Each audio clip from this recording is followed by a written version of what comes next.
When you feel lost in life and you end up down the rabbit hole of trying to find meaning and seek the purpose of your life, I invite you to look within.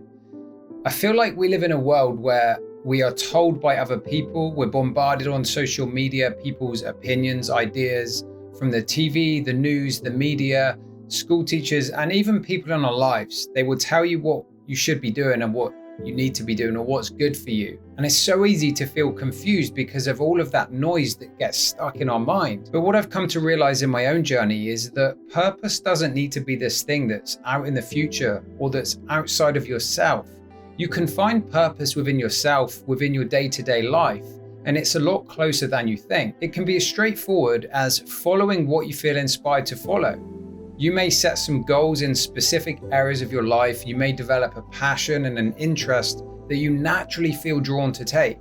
And along that journey, you realize there's new discoveries, or maybe you even realize that you actually don't like it anymore. And that's okay. But in doing all of those things, you will seek new clarity. You will have new goals, you'll have new ideas, and you will learn more about yourself and the type of person you want to become.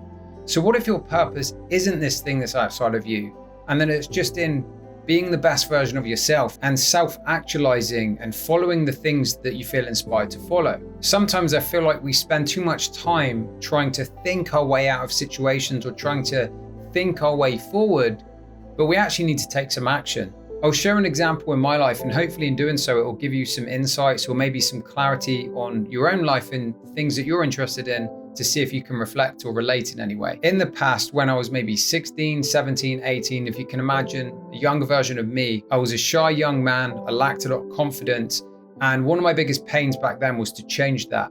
And I discovered fitness and bodybuilding, to be specific. Now, really, that was just a vehicle for me to develop a bunch of things, and I got great results in that. I sharpened my mind, I improved my confidence, I increased my muscle mass, my strength, I reduced my body fat, although I didn't have much. And I got all of these amazing results, self-discipline, all of the stuff, right? But just through the repetitions of doing that consistently, I developed a passion for fitness and nutrition, and then I was studying it, I was reading about it, I learned it.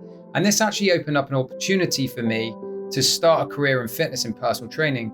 And many of you might not know this, but I've been in the fitness industry for about 12 years now, because I talk more about the mindset stuff on this channel, and maybe I'll get more into some of the fitness stuff in the future, who knows. But anyway, on this journey of achieving these results in fitness and transforming my physique, improving my discipline and all of those things, I started to learn more about myself, and then I started being more interested in mindset and other aspects of self-improvement.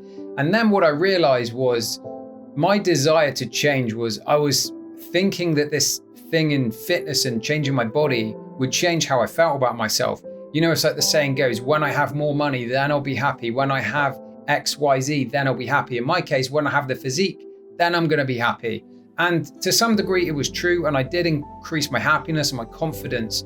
But I realized that all of that was just driven from that underlying feeling and fear of wanting to be loved, wanting to feel enough. And then when you do a bunch of the other self-improvement work and get on that path, you kind of uncover a lot of things and realize actually you don't need any of that stuff to have those, because they're innate and they're present within all of us. However, I will say it doesn't mean that those goals weren't good. They're extremely powerful, and fitness is a great thing, and it's still one of my top values, and I always recommend people to take care of their health and fitness.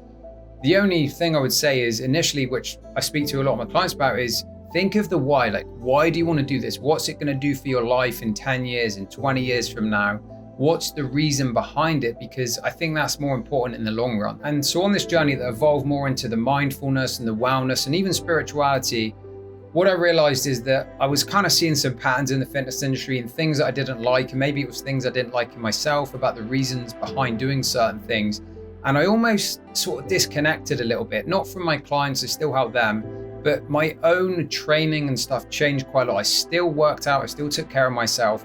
And it's probably why I lost about 20 pounds of muscle, because I had let go of that attachment to the identity of being this type of person, because I realized that it was all superficial stuff anyway. Not that having muscle is bad, but again, it comes down to the reasons behind it. And maybe in the future, I'm going to set some goals to build some more muscle, but for different reasons. So how this translates to this video and to help you hopefully is that you can see from initially, I just basically followed an idea, I followed an inspiration, I followed a passion, and it developed into a passion from a pain that I had. And then from that, I shared it with other people and kind of turned it into a career, really. And along the way of doing that, things changed. I got more clarity, I achieved some goals, and then I thought, you know what, I don't like this, I like this, I'm going to go down this path.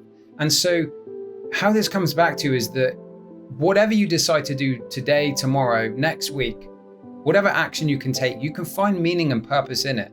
Whatever you decide to do now, if it changes in 6 months, that's totally fine as well. If it changes in 2 years, that's totally fine. None of it is wasted, and it all helps you to become a better person, to become a better version of yourself.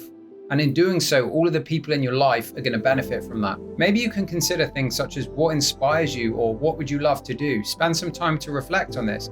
Maybe there's a particular skill or some knowledge that you would like to acquire, and you can develop yourself in some areas. I often refer to Maslow's hierarchy of needs because I think it does a fantastic job in giving a visual representation of understanding the human needs, with all of the survival needs towards the bottom. And then at the top of the pyramid, we have self-actualization. And this, sometimes people think this is selfish, but ultimately we're on this planet to enjoy ourselves, to grow, to learn, to connect with other people, to create things. If your goal and your passion and your purpose is to just grow as a person and try new things, all of the other people are going to benefit in your life anyway. And as someone who's self-employed and been stuck down so many rabbit holes myself in terms of, who am I speaking to with even these videos and my business, and what's my messaging and who's my avatar and what niche am I in, it can be a bit confusing. And then you start almost getting outside of yourself to serve other people. Now, of course, I want to serve, I want to help other people, but there has to be this balance of what do I actually want to talk about and who do I feel inspired to help?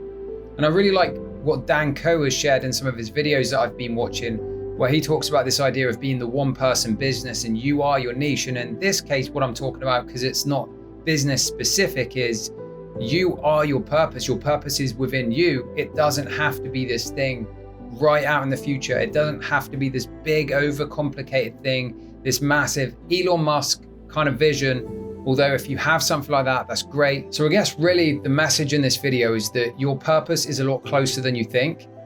And I just don't want you to delay and put things off or feel scared, and really just say it's okay if you feel lost. Just take some action, follow your passion, follow your hobby. You'll develop some new passions. You'll get clarity as you go. And hopefully that has helped you a little bit. I'll see you in the next one. Peace out and have a great day.